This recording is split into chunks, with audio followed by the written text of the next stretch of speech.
Well, hello everybody. It's officially December, which means Christmas is practically here. Max! Fetch me my sedative! We need to get moving and start decorating my apartment, starting first with my Christmas tree. If you weren't here last year, well, what were you doing? Hi, welcome, glad to have ya. But last year I made a Victorian style Christmas tree. And we are basically just riding the heels of that video, but this year we are going a step above and beyond what I did last year because I want to do further DIY projects to make this a more authentic Victorian experience. Let's go over what makes a Victorian tree a Victorian tree. What were the popular ornaments of the time period? How am I going to emulate this on my tree? Well, very good questions. That'll be answered all right now. Ho, holy night. We're not singing. I ruined Christmas. You know those times though when you kind of catch yourself singing in the car and you're like, oh, do I sing well? And then you turn down the music a little bit and then you realize, no. Oh well, back to business. Here we have a glorious Victorian tree. And let's look at the elements of this, shall we? 1, it has real life candles. We are not doing that. No. There are no fires in this house. I've been through a fire before and that wasn't very much fun. But we are going to find a good substitute, which I will show you now. So we'll go more in depth when we turn to the tree, since I've already I've done some pre-planning to save us all boredom of fluffing a tree and all that jazz. But in order to emulate the candles on a Victorian tree, I found these standalone candles on Amazon. Do I recommend them? No, I really don't. If you can find a different style of candle like this, I would. These ones are very cheaply made. Were they expensive? I don't think so. I think they're like $25 for this pack of... Oh, pack of 20, yes. It goes like $25 for this pack of 20. So it's not a bad deal, but when half of them are janky as all get out, it's not really a good deal. One problem that I have with these is sometimes these are battery operated with double-A batteries. Great, that's nice. You don't have to worry about stringing a bunch of lights together and trying to figure out how to place these on a tree. These are freestanding. You can put them wherever there's bare spots on a tree. Perfect. However, the barrel inside, sometimes the double-A batteries are too wide to fit, so that means the plastic is too thin. Problem number 1. Problem number 2, when you twist back on the flame, sometimes they don't line up quite right with the battery, and so you have to finagle it in order to hit the top of the battery in order for it to power on. Ooh, another problem there.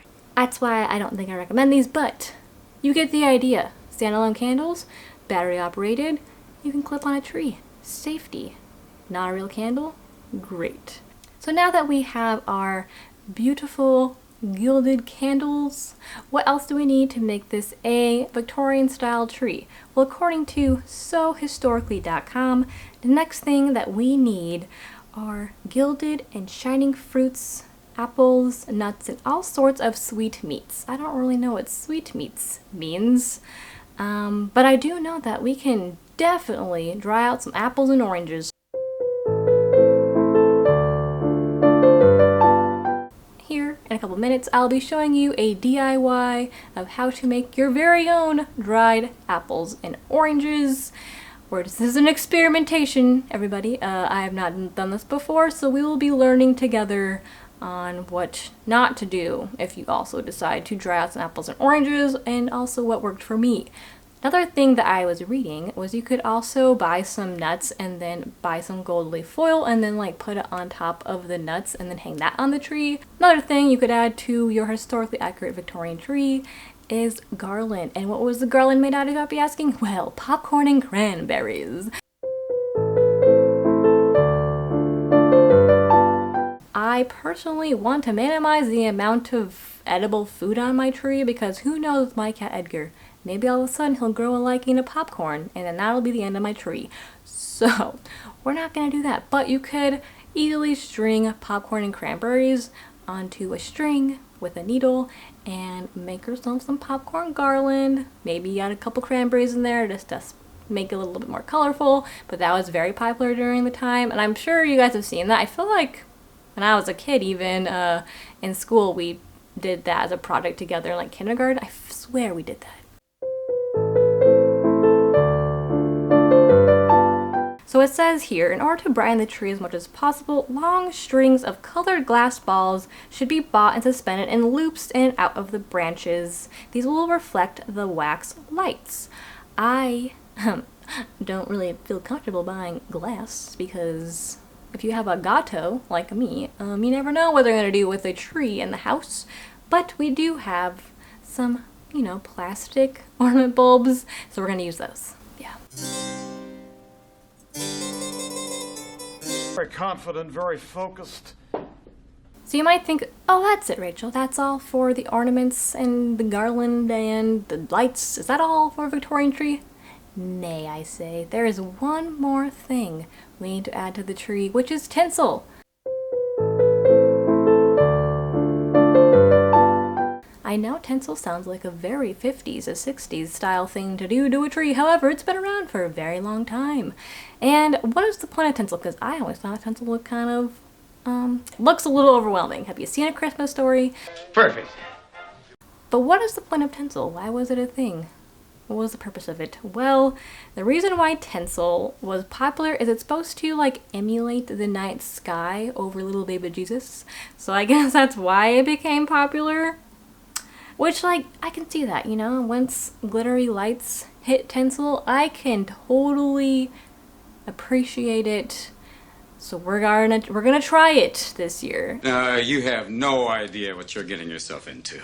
I bought 4 gold tinsel sheets from Target, so we're gonna see how it looks on the tree. So here are all the elements that make up a Victorian Christmas tree. Pick and choose which ones that you like.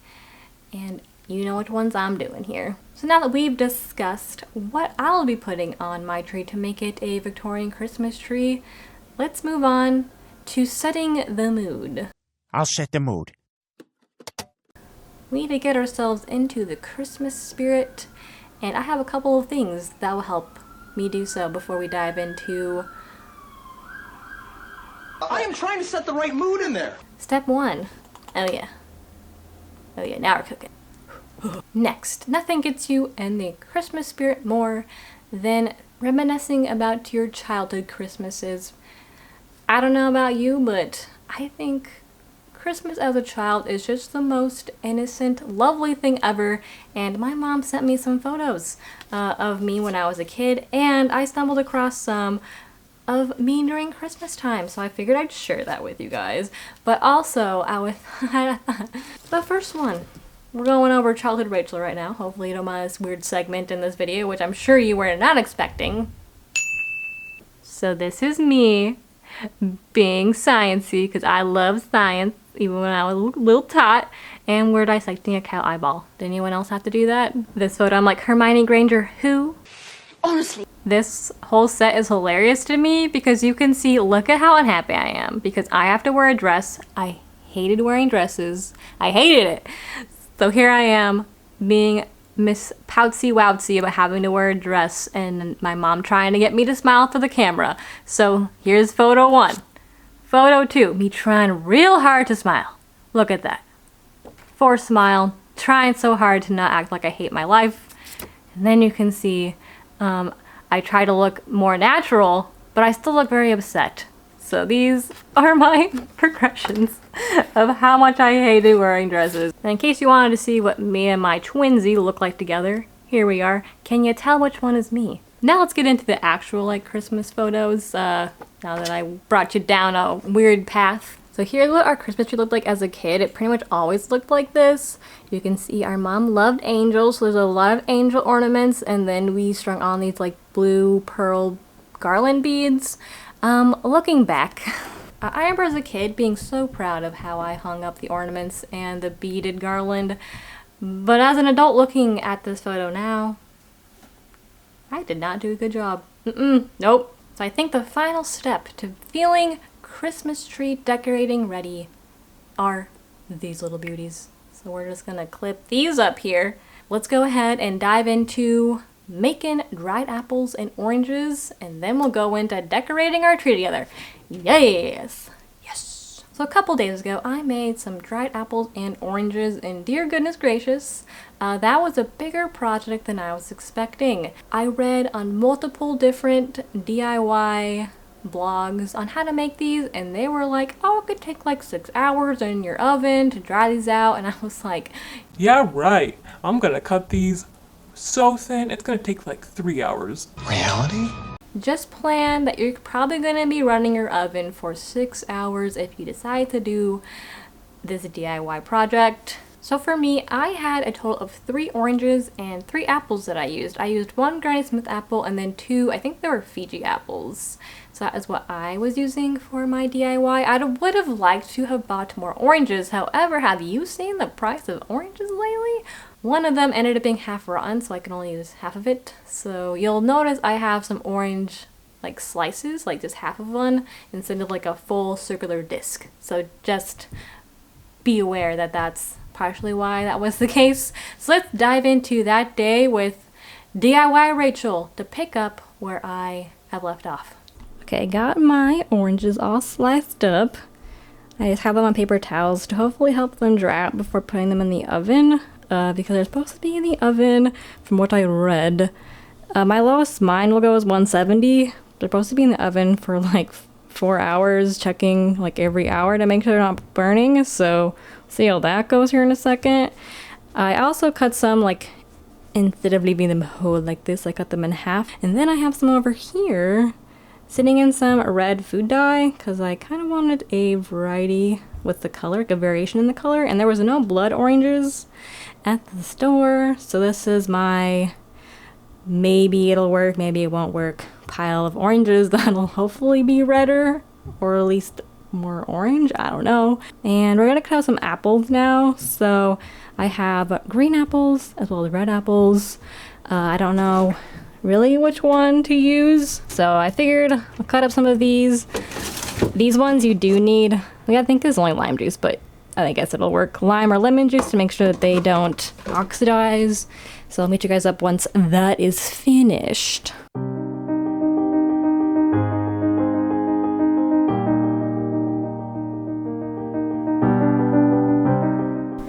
My apples all sliced up. Some of them, like this one, ooh, beautiful. Look at this guy. Prize winner right there. But some of them did not fare my cutting as well as I would have hoped. Like this one, I nicked off a corner. Apple slices have been cut to their desired shape, I suppose. And I have added some food dye to some of them to see what that would look like after it's baked. We're experimenting. I have no idea what's going to happen, so I'm going to start arranging my oranges as well as my apples on a baking tray and see where this takes me. So if you go to my handy dandy iPad here, it doesn't seem like it matters that the apples and oranges are together. For some reason in my head I would have figured the oranges would take longer than the apples, but maybe not.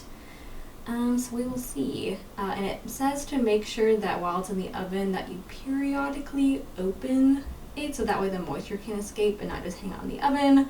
So as you can see here. So we'll see how this goes. This is all new to me. Hot cocoa break.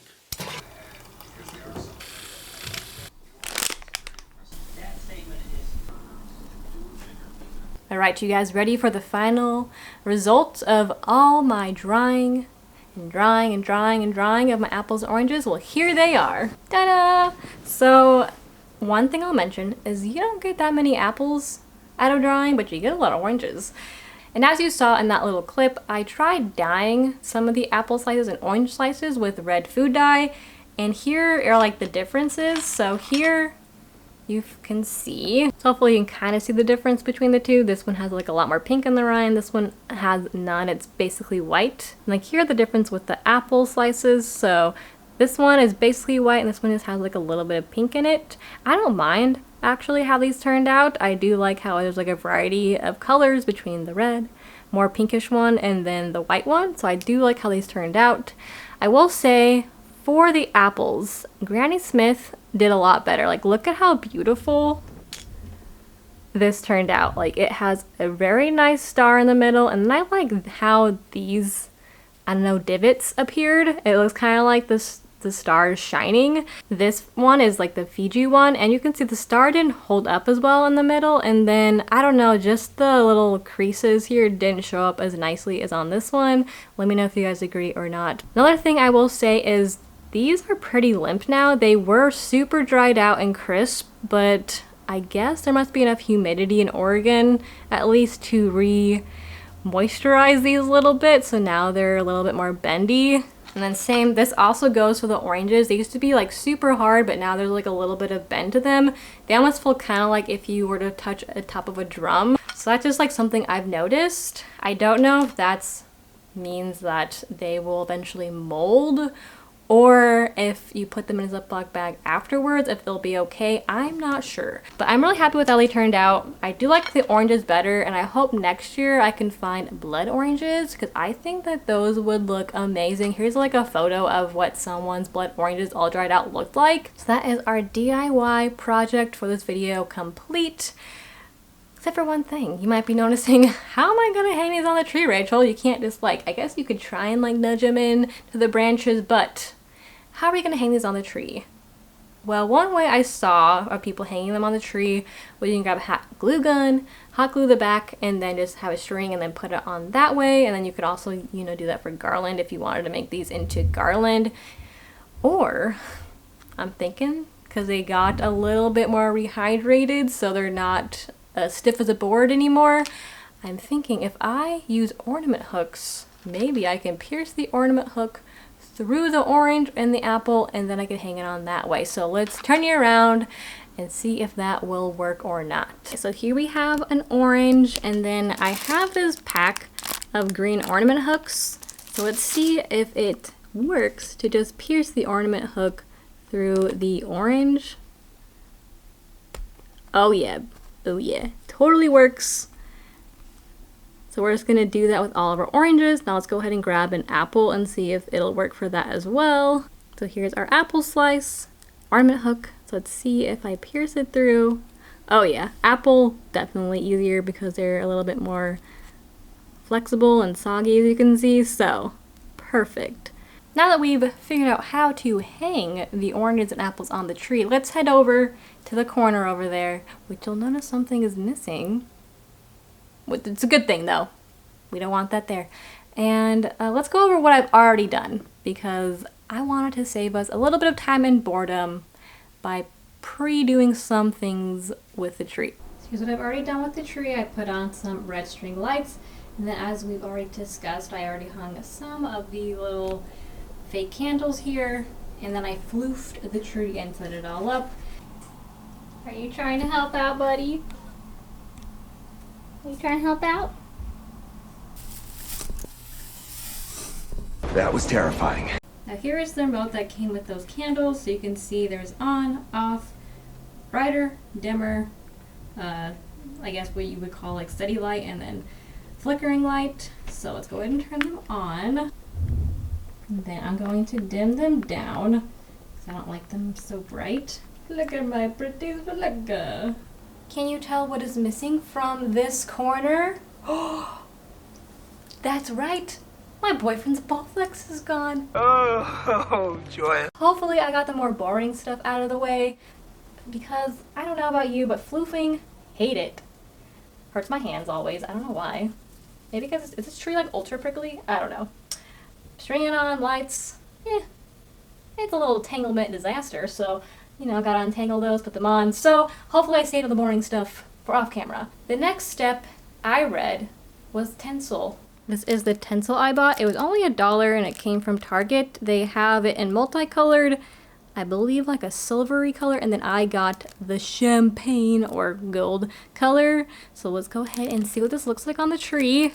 I'm super worried it's gonna be UGLY, you ain't got no alibi, you ugly. Oh, I have my Gothmas slippers on. Look how cute. Oh, if you want some of these bad boys, M & Sprout. Hopefully they still have them available. They're so cute. They're gonna be mentioned in my Christmas haul video, but I want to mention these now because they're cute.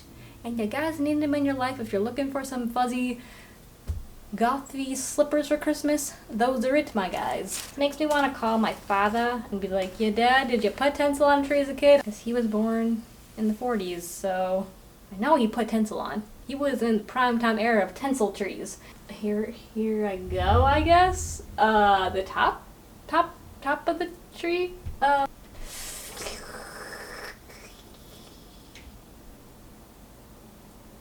don't know how I feel about tinsel. I don't know, you guys. I was gonna keep putting it on. Okay, analogy time.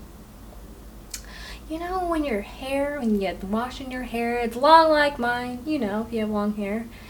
I'm sure you get it. And then you don't want to put it down the drain when you're washing your hair because that'll clog it up. So then you stick it on the side of the shower.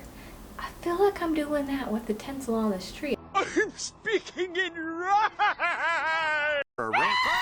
Okay, well, I'll come check in with you guys once I tinsel this tree, and I'll let you know if I'm still freaking out about it. I'll also let you know if I end up using all 4 packs of this tinsel, or if I just use like 1, or whatever. I was told to buy 6 for the sides of a tree, but I only bought 4, so I'll check back in with you guys.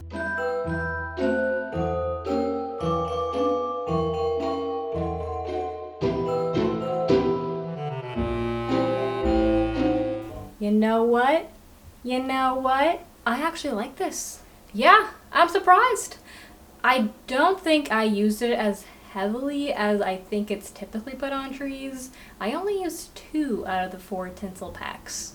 So I kind of like sparingly put it on because I realized I was putting it on like pretty thick onto a branch, and then I started putting on thinner and thinner. I liked how that looked. Now up close, standing right here, do I love it?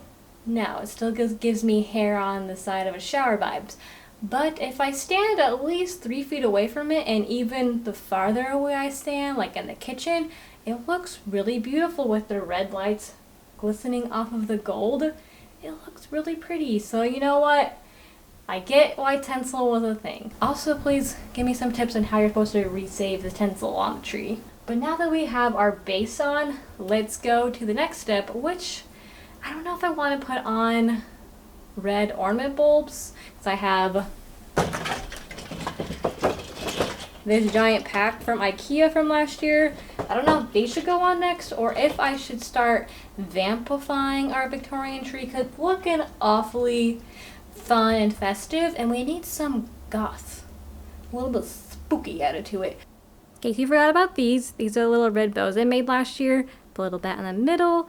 I think I'm gonna put these on next because I don't have that many of them. Since there's a lot of these guys, I'd rather these just fill up space that I couldn't fill up with this.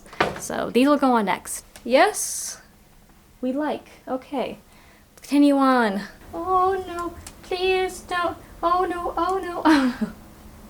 I can only see my antlers right now. Red bows are on. I am not 100% satisfied with where I've laid them out, but if I keep tearing them off and rearranging them, I'm pretty sure all the tinsel I just put on is gonna fall off. So we're just leaving it how it is. It's fine enough. We'll just fill in the rest of the ornaments around it and see what happens. So I think next I'm gonna put on these little tombstone chalkboard ornaments that I made last year, since these are pretty big. Yeah, pretty sizable ornaments, I'd say. And then after this, we'll put on the IKEA ones, and then we'll go from there. So since the tinsel adds so much to the tree, I think I'm just going to use a few of these red ornament bulbs. I think last year I used almost all of these.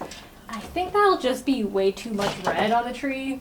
So we're going to sparingly use these, and I think I might just stick with a particular shape because you can see there's multiple in here. So maybe I'll just go with the solid ones. We'll see how that looks. We'll see how this turns out. Bulbs. Check. Or I guess the Victorian era there would be glass bulbs. But here we got IKEA bulbs. I used about half of this box to put them on, and I think it's good. It's not too much red. It's not too overwhelming. Still gives us some vampire Victorian vibes. I'm feeling it. So let me show you what ornaments are left, because really it's just continuing to put on ornaments until it's finished. So I figured I'd go over what's still left to put on the tree, and then we can just finish it off with a good old time lapse and then do the reveal. We still have these paper bats. We have these bats, which are iron-on bats that I got last year to iron on a tree skirt, but I'm gonna hang them in the tree again. I haven't figured out a good tree skirt situation as of yet, so we're gonna worry about that when we decorate my whole apartment. Let someone figure out what I'm gonna be doing there. So 2 seconds on the tree skirt. Don't worry about that for now. We're only dealing with the tree today. Then we have these little frame guys that I made last year. Ooh, we have one lone survivor of this ornament apparently. All the other ones, the bat cloche topper came off the cloche. Okay. Of course we have our apples and oranges. Can't forget about these. And lastly we have the bow to put at the top of the tree. If you remember last year, I put a coffin up top at the very tippy top. We're not doing that. That was too nerve-wracking. And also I feel like tree toppers really weren't that popular in the Victorian times. If you look at all the trees, there weren't very many that had tree toppers, so I feel like a bow will be just perfect for our tree. So ready? Let's finish it. Wow. Ow. Did you hear that? I tried getting a high five, but I missed. Okay, ready? High five.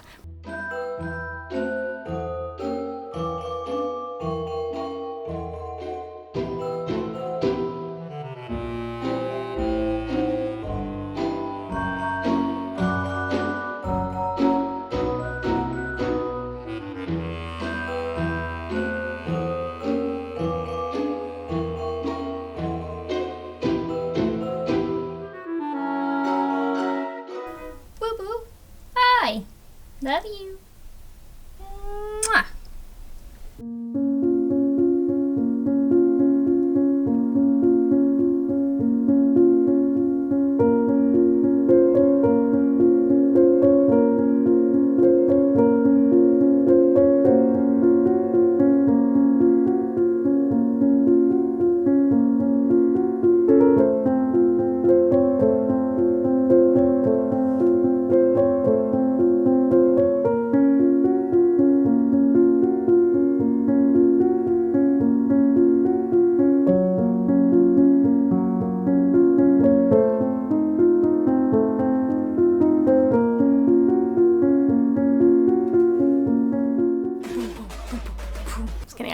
But ta-da! Here is how my Victorian Vampire Gothmas tree 2.0 turned out. I think it is just so stunning, sophisticated, very nice. I don't know, you guys, I was getting a little worried there with that tinsel that it was looking a little bit cluttered, like there was too much going on, but at the end I think it looks so nice. And I do like how it was a different take on last year's idea. To me this just looks more like historically accurate versus last year's, which was more of a vampire masterpiece. So I love it. I think it looks so nice, especially with my red couches that I have, as you guys have seen. I think it just looks so nice in the space in the corner here. I think Edgar here also approves. He has come out at the end of my decorating just to lay underneath the tree. Really hope he doesn't go after that tinsel though. I'm really happy I could figure out a different way to adapt last year's vampire tree idea into a whole 2.0 version. I didn't want to make something too similar, but I really liked the idea of a vampire tree, so I wanted to make sure I continued that idea into this year, but kind of, you know, jazzed it up, make it a little bit more historically accurate. I definitely had a lot of fun researching why Victorian ornaments were used and which ones were used. I think it's just so much fun to learn about where Christmas traditions came from, and I quite enjoyed my research for this video and hope you guys enjoyed as well. Did you spot the vampire on the tree? If you did, 10 points to Gryffindor. Good job. If you didn't see last year's video, I bought a Design Toscano vampire in a coffin. It was like a little statue. I think it's made out of resin, and I put the vampire on the tree last year and I dug him back out and put him back on, and I think this will be my take on the German pickle ornament tradition. That's my version. So if you found the vampire in the tree, and if you're the first one to do it, you'll be the first to open up presents at my house. Let's head over to Couch Rachel to fully conclude this video. Thank you guys so much for watching. I really hope you enjoyed. seeing my take on a classic Victorian Christmas tree and how I made it a little bit more spooky, add a little bit of Gothmas spirit to it. If you guys have decorated your Christmas trees, I would love to see it. You can tag me on Rachel Mortician on Instagram. You can DM me also on Instagram. You guys are so creative out there, and I know that your takes on a Christmas tree or Gothmas tree are gonna be fantastic. Do you guys have any questions on how I did anything with this tree, on anything in general? Let me know. I'm sure I probably glazed over something. My brain's a bit jumbly right now. I don't know. Just one of those days where you just don't do a very good job talking. So here we are. Be on the lookout for a lot more Gothmas videos coming at you real soon. I think I need to upload 2 per week, so look out for ones Mondays and then Thursdays, possibly Fridays, depending on the week and how long things take me. So I'm hoping to get out 2 videos a week up until Christmas. So be on the lookout for that. I have lots more DIYs planned, some just fun projects with you guys, of course, decorating my apartment still needs to come. So be on the lookout for all that. With that, I am gonna go edit this video. So I hope you guys are having an awesome yet spooky Xmas week, and I will see you in my next video. Bye!